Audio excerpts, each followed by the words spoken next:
Khadijo waa hooyo Soomaaliyeed oo ku barbartay Mareykanka hadda si degan galbeedka magaalada Columbus Ohio waxaa maalmo ka hor dib loo geystay 10 jir ay dhashay kadib markii ay taleefankiisa ka heshay in wiilkeeda lagu buligareeyay iskuulka. wiil kale oo 10 jir kana soo jeeda qoomiyadda cadaanka ayaa baastoolad madaxa kaga qabtay musqusha dhexdeeda xilli ay iskuulka ku sugnaayeen.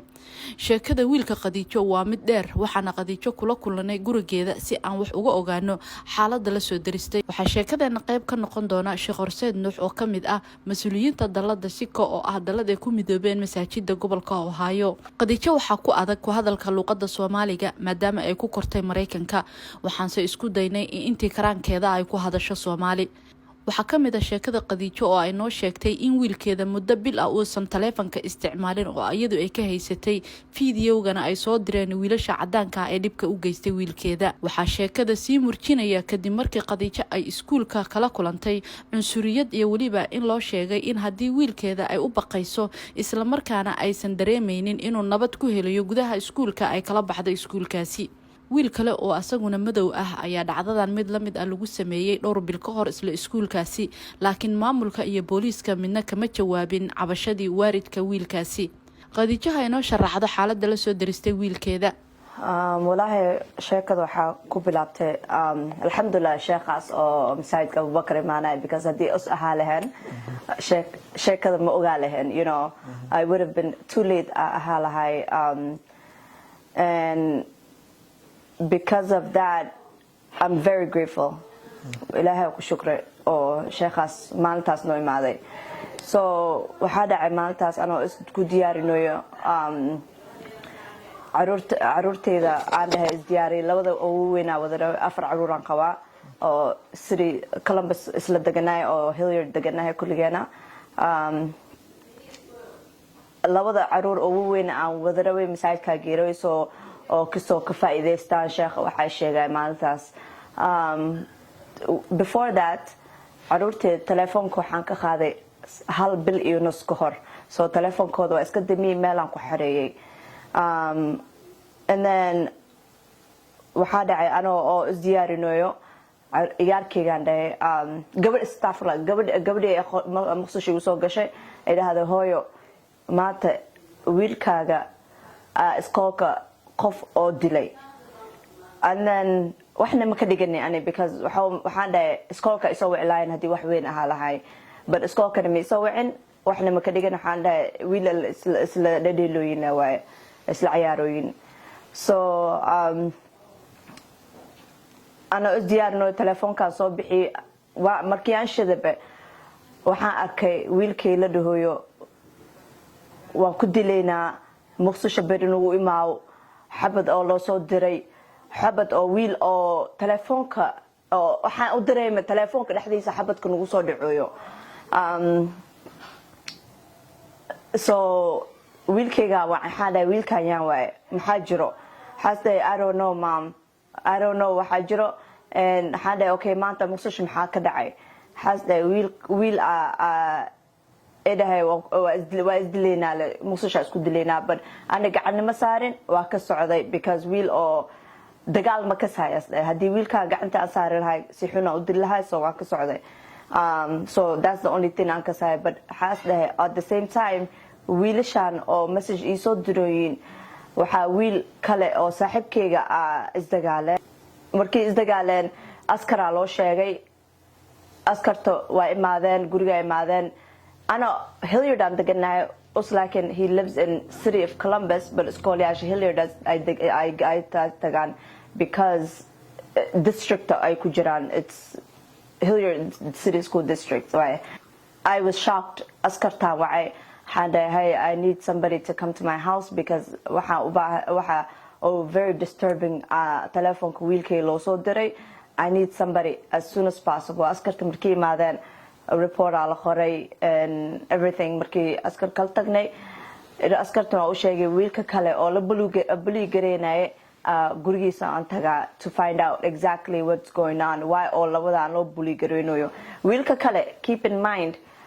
waxa waaye wiil oo African American, wiilkaygana Somali were African Americans too, you know. So labada wiil oo la bully gareynayo African American waaye.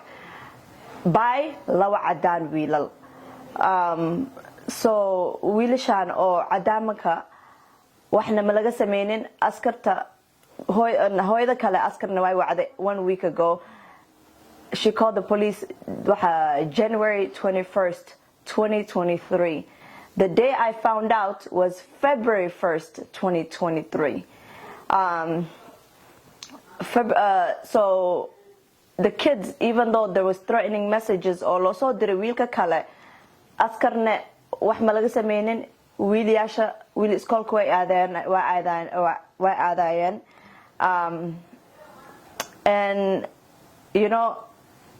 I went over there wiilka hooyadiisa ma joogin wiilka waxaa sidahay hooyaday ma joogto oo ku soo wicisa markii soo wacday hooyada waxay soo dirtay messageyaasha and police reportka ay soo dirtay all that macalintiisa iyo principalka email u diray with everything on high police report and everything and also emailka waxaan dhahay beri suuxii iskoolkiina igu arkaysiin iskoolkana markii aaday I was sitting waxaan la fadhiistay superintendent deputy superintendent magaciisa I forgot I believe is David ala dhahaa plus the principal Cindy me my husband ani iyo ninkeyga iyo principal and the superintendent were all in a meeting aan ku jirnay kulligeena and in that meeting waxaan ka hadalnay أنا waxaan ka hadlay si wax kasta u dhacay the same way inkan uu sheegay si wax kasta u dhacay and then markaas waxaan also u sheegay why oo wiilkan maanta qalin la qaaday gabar oo isku muday maxaa ka samee oo waxay dhahday hadalkaasna ma ka hadli karno because it does not involve your child wiilkaaga ma ku jiro so hadalkaas ma ka hadli karno iyo disciplineka oo aan siinay ma ka hadli karno because another child waaye I said okay so do you know ande ma ogtahay intii shalay wiilkayga darbiga lagu riixay and also la punch garay waxay dhahday yes I am aware waa ogaay intii oo wiilkaaga darbiga lagu riixay I know ay dhahday then my question was why oo liisoo sheegi waay maanta wiilkayga saan ku dhacay sorry oh I was too busy I didn't get a chance waqti ma hayne oo ku soo sheego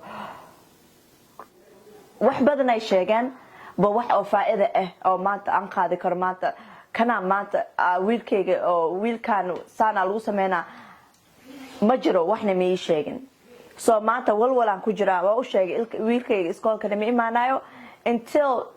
solution lagu imaado until this problem is solved and waxay dhahday okay that's fine iskoolka keenin attendance and I said waxa kiisa homeworkiisa waxa kiisa oo galaaska lagu siinay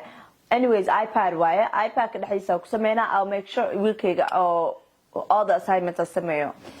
so hadooda may dhahay karaan maanta wiilkaaga another shit waxa ay u furayaan you know wiilkaaga oo iskool ma keeneenin I don't feel safe on iyaarkayga iskoolkan keeno number 1 and also waxaan ka hadalnay I told the superintendent kan u sheegay wiilkayga safe ma dareemoy waxa siday hadii rabto iskoolka la agi kartaa options ala siinooyaabe intii iskoolka wiilkayga ka bixiyo oo maanta wiilkayga dhaawac la gaarsiiyay and ana la dhahayaa iskoolka hadii rabto waa ka bixi kartaa what kind of schooling is this what kind of superintendent is this oo idii karo ana option kala siinooyo to take my child out when the other child is already still in school. waxaa xusid mudan in qadiijo ay la kulantay oo ay booqatay dhowr xafiis oo kamid ah xafiisyada saxaafadda ee gobolkan oo ay kamid yihiin TV-yada qaarkood laakiin lagama hoos qaadinin sheekada qadiijo in la baahiyo Sheekh Horseed Nuux ayaa dhankiisa ka sheekeynaya waxa uu arintani ka og yahay Khadiija waxay kamid tahay jameecada masaajidka waxayna ka ahayd property manager ama hanti dhowre dhismo noo dhawaa marka waxay naga caawin jirtay bisha Ramadaan muslimiinta iyo jameecadeena parking lotkeeda inaan isticmaalno markii la soo sheegay arinta markiiba runtii ma ogeen markii hore inay Khadiija tahay markii la soo sheegay waxaan dhahay hooyadaas inaan la xiriiraan raba masaajidka waxaan u qaabilsanahay iyo masaajidda Soomaalida magaaladan xiriirka arrimaha dibadda am the outreach director markii aan arkay Khadiija inay tahay markiiba waxaan aadnay hay'adda u dooda xuquuqda arrimaha muslimiinta care waxaan dhageystay warbixintii Khadiija waxay ila wadaagtay fariimihii loo soo diray wiilkeeda oo 10 sano jiro muuqaaladii loo soo diray runtii maadaama qof waalida dhammaanteen aan wadanahay aad baan uga argagaxay ilmo 10 sano jira oo bastoolad ma aragtay bullying lagu sameeyo musqusha loogu yeero fariimo aan isleeyahay ilaa markuu koro way daba socon doonaan loo soo qoro waxyaabo weligiis uusan maqal lagu yiraahdo waxaan nooga daran haddana markay iskuulkii u dacwootay in say Khadiija noo sheegtay lagu yiri oo waa iloonay waan la soconay oo xitaa la iska yareystay arinta runtii ka community ahaan ama masjid ahaan ama aniga shakhsi ahaan aad ka iga xanaajisay waa arintaas weeyaan marka saasay noo saamisay waxay keentay marka in dhacdadan markay dhacday ilaa hadda xitaa saaka salaadii fajr muxaadarooyinka masaajidka waxaan ka dhignay dhibka uu leeyahay bullyingka waxa la yiraahdo Soomaaliga daandaansi ama handadaad ama haroosi kelmadahaas ugu dhow dadka aan fahmaynin qeexidiisana bullyingka marka definition laga sameeyo waxa weeyaan ku talagal intention qof inaad dhib u geysato psychologically ama physically maskax ahaan inaad qofkan dhib u geysato qas dadka waxaan rabnaa bullying marka la yiraahdo inay fahmaan iskoolada markaan dhigan jirnay anaga waxaa jiray markii qaarkood qofka adag oo banaanka kugu sugayaa jiray waa garanaynaa say dareemi jirtay waa cabsan jirnay jirka dhanaa isgelin jirtay waxaa dhihi jirtay ilaahow maanta abti ama waalid moo imaado kaa celiyo waddankan aan joogno marka runtii markaad aragto bullying waxaan rabaa inay dadku fahmaan bullyingku waxa weeyaan ku talagal qof uu rabo inuu qofka kale dhib u geysto maskax ahaan ama physical jirkiisa u geysto wuxuu kaloo noqon karaa bullyingka an imbalance of power awoodii iskuma dheelitirno waxaa laga yaabaa qofkan waxaa lagu bully garaynaya waa diintiisa waa khamaarka xijaabka ay gashan yihiin waxa weeye waa immigrant oo waxaa laga yaabaa hooyo weli aan systemkii Mareykanka iskuulada fahminaa dhashay isma difaaci karo marka gurigii role model hadduusan ku haysan hooyo sida hooyo Khadiija oo kale u istaagaysa hadduusan haysanin bulsho u istaagaysa hadduunan haysanin masaajid ama community center dhahaya haddii ilmaheena bullying lagu sameeyo markiiba sharcigan la tigsanayna bullyingka ama dhibaataynta ilmaha loogu geysto gudaha iskuulka oo caruurta kale ay ugu geystaan muxuu u keenaa caruurta maskaxiyan ama jir ahaan ilmahaas waxay ku keeni kartaa psychological impact in the long run waxay ku keeni kartaa burbur maskaxeed daraasaadka runtii aan akhrinay waxay sheegayaan in bullyingka ilmaha lagu sameeyo hurdada ay ka tagi karto in depression uu ku dhici karo in long term ka xitaa suicide uu keeno hadda Florida waxaa jira ilma Afghani ah from Afghanistan oo 16 sano jira sida bullying loogu waday naftu iska qaaday noodku ka tagaa lahaya marka one of the definitions oo bullyingka ka mid ah waxay tahay in waxani persistent oo yahay maalin walba lagu sameeyaa waxa isweydiin la marka maxaa lagu gartaa waxa rabnaa waalidiinta inaan u sheegno koo sidii hooyo Khadiija sheegtay ilmaha la sheekayso communication la yeelo communicationka ay Khadiija tilmaamis ma ahan did you do your homework why did you beat up your sister seexo cunto cunsaas ma ah hooyo iiga waran iskuulka maanta maxaa kala kulantay hooyo iiga waran wax ku dhiba ma jiraa aaba dadka ma dhibtaa communicationkaas runta marka loo hadlo intaan naqaan bulshadeena Soomaalida waa ku yarnaa waliba aabayaasha meeshaas ay ku ceebisan yihiin bisaraha runta marka loo hadlo quraanka diinta waxay tilmaamaysaa nabiyullaahi yuusuf calayhi salaam subax markuu soo toosay aabihiis inuu la sheergareeyay uu la wadaagay riyadiisa ya abati inni ra'aytu 11 kawkaba and xulay dad I had a dream last night oo xidigaha cirka waxna ii sujuudayaan aabihiis markiiba wuxuu gartay riyadan dib inay u keeni karto wuxuu ku yiri la taqsus riyaka ala ikhwat riyooyinka noocan walaalaha uga sheekeen maxaa yeelay jealousy ama xaasidnimada ama hinaasaha waa part of human nature waa wax dabciga bini'aadamka kamid ah fiiri wuxuu uga digay walaaladiis la dhashay oo are the children of a prophet nabi ya dhalay walaalkooda waa nabi don't do that communication quraanka bari taas lama lihi marka waxaan marka rabaa inaan dhaho kow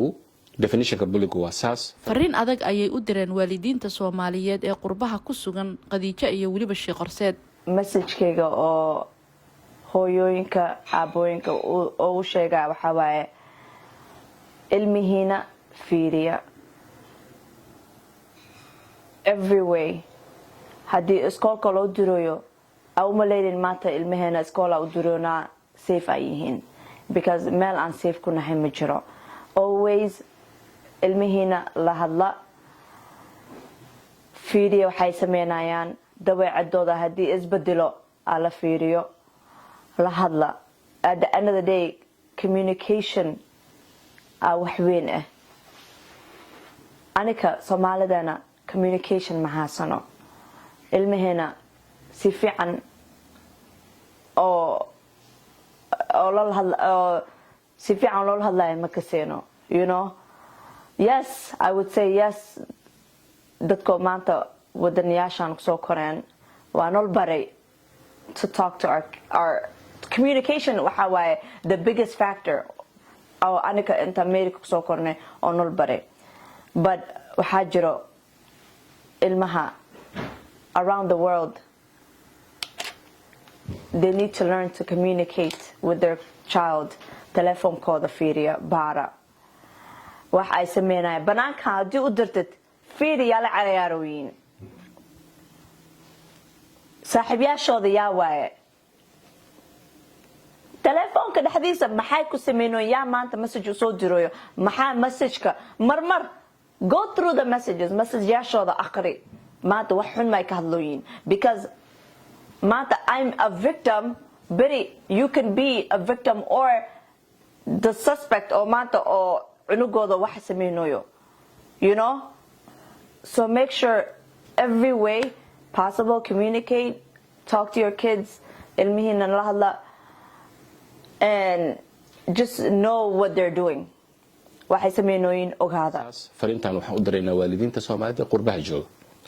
waxaan rabnaa inaan sheegno according to National Bullying Center mu'asasada u qaabilsan bullyingka adduunka daraasaadka ay soo saaran haddii la akhriyo it's shocking runtii. ilmaha iskuulka aada saddexdii ilmo waxaa ilmaha iskuulka aada shantii ilmood mid baa la bullying karaya. think about that. ilmaha iskuulka aada shantii ilmood mid baa la bullying karaya. let's talk about Columbus. Columbus 53% according to CARE hay-adda Council of American Islamic Relationships ay tilmaamayso 53 ilmaha muslimiinta waa la bullying karaya. aniga waxaan aaminsanahay ilmahaas waa ilmaha Soomaalida ah لأن meeshan anaga uga badan muslimiinta kale. hadday saas tahay marka waxaan rabaa waalidiinta inaan ku dhaho billaahi calaykum gabar 7 sano jirta markaa khamaar u xirto public school u dirto in a world of Islamophobia oo idaacadaha dhan ee muslim iyo khamaar ay ka hadlayaan what do you think maxaa ku dhici kara haddaadan la sheekaysan maxaa ku dhici kara waxaa ku dhici kara berri marka la dhaho muslimiintu cadow bay noo yihiin in wiilal yaryar oo waalidkood cunsuriyiin yihiin sida Sister Khadiija ku dhacday in ay intay bastoolad la soo galaan ilmo 10 sano jira musqusha la galaan ay bulli garayaan ay waxaas u soo qoraan dhibaatooyinkaas leedahay. waxaan rabaa saameynta inaan dhaho waxa ka mid ah runtii ilmaha mustaqbalka waxbarashada inuu naco waxbarashada oo dhanba uu naco wax dhacay waxaan ku sheegay dad badan oo wadankan la yaqaan daraasaad ka sameeyay wax la yaqaan way saameynta ama aan dhaho astaamaha lagu garto kale waxa ka mid ah in ilmaha mararka qaarkood lagu bulli garay dharku xiran yahay. waxaan aqrinayay CARE waxay tiri 33% ilmaha muslimiinta ee khamaarka xijaabka gashan ee public schoolada aada 1 out of 3 yani saddexdii ilmaba mid ama waa laga jiidaa ama waa laga taabtaa ama waa lagu dacaydayaa. do we talk to them? mala hadalnaa mala hadashaa ilmahan adaa u xiray khamaarka wadankan adaa keenay waxaa laga yaabaa iskool dhan gabartan inay keligeed khamaarka xirato haddii marka ay heli weydo hooyo oo sense of confidence kalsooni ku beerto aabbo kalsooni ku beero aabbo la sheekaysto aabbo banaanka geeyo hooyo banaanka geyso role model u noqoto haddii heli weyso ilmahaas mustaqbalkiisa waa burburaya. waxaan kusoo gabagabaynaya this brings me to my last point solution ka koowa midda sister Khadija sheegtay communication waa number 1 way because haddaad ogeen ilmaha waxa ku dhacaya ma daweyn kartid aqoonta ka horeysa muxuu yahay doorka masaajida ee gobolkan Ohio haddii arintani ay dhacday waxaa iyadana solution ka ah masaajida runtii waxaan rabaa fariintan in uga faa'iideysto imaamiyada Soomaalida waxaan rabnaa inaan sheegno masaajidan waalidiinta dhisatay annaga ma dhisin waalidiinta dhisatay waxay u dhisatay ilmahooda in lagu barbaariyo iyagana ay ku tukadaan ma aha mas'uuliyadeena inay ku koobnaato masaajid kaliya waa inaan noqoto the imam of the community the sheikh of the community street imam inaan noqoto bulshada inaa u tagto haddii janaaza dhacdo haddii shooting dhaco haddii divorce dhaco because shaqadaada wataas ilaahay ku doortay haddii laakiin maanta masaajida ay xiriir la sameyn waayeen iskoolada oo dhihi waayaan why ilmahan xijaabkooda loogu dhibaa why curriculumka loogu soo daray dhaqamadan qoomuluudka oo anaga ahayn why loo oran waayo dhibkeeda imanaysa fiiri waxaa jira pro LGBT advocacy group waxaa jira ururo u dooda xuquuqda dadkan maaragtay LGBT waa qayb ka mid ah bulshada waxay wataan list iskoolada imaadaan ma lagu buli garaya way jagareynayaan macallimiinta ma ku buli garayaan ma lagu sameeyo fiiri anaga muslimiinta waxa laga yaabaa marka qaarkood waxaan inaan san marka xalka waxaan leeyahay waa inaan communication waalidka ilmaha ay la yeeshaan oo joogto ah faith leaderska ama imaamyada ama masaajida waa in isku xiri karaan iskoolada iyo hay'adaha muslimiinta muslim institutions waa inay u dhaxayaan a good example saaka ani masaajidka waxaan ka yiri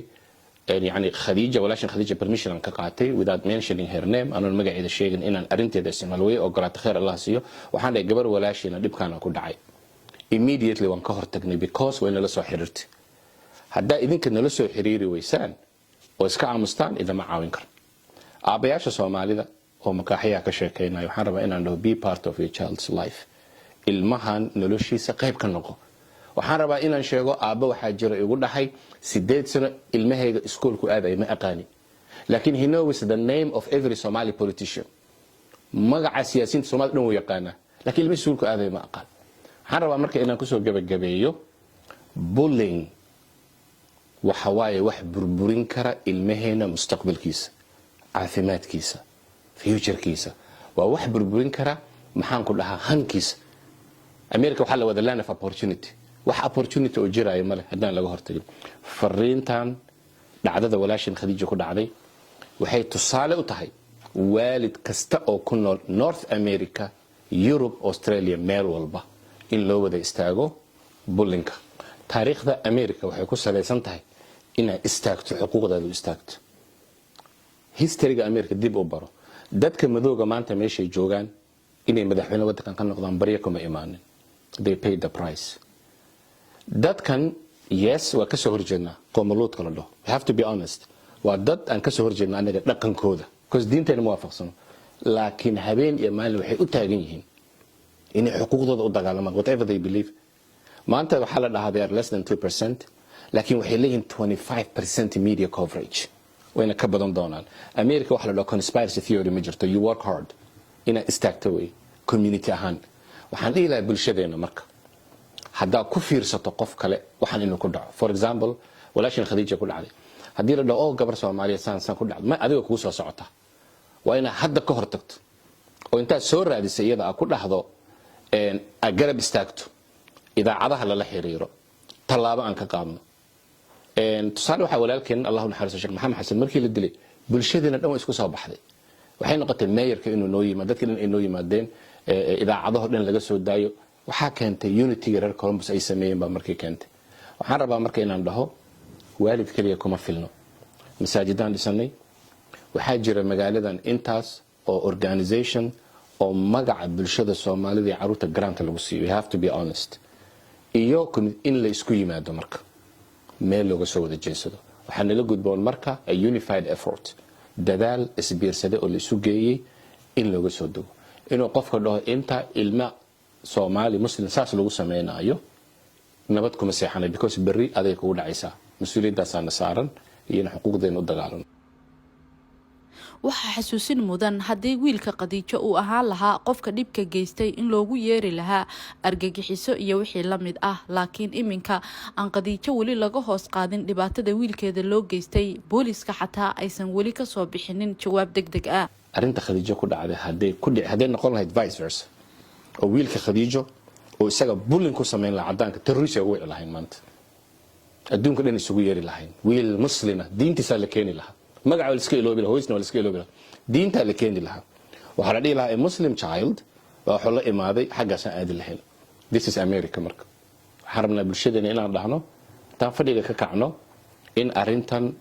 ay noo noqoto arrin xitaa iskoolka hadday noqoto inaan aadno anagoo waalida xaqayna dalbadno inaan ku dhaqaaqno. waxaan rajaynaynaa insha Allah arrinta walaashan Khadiija ku dhacday inay noqoto arrin albaabka u furta inaan la dagaalano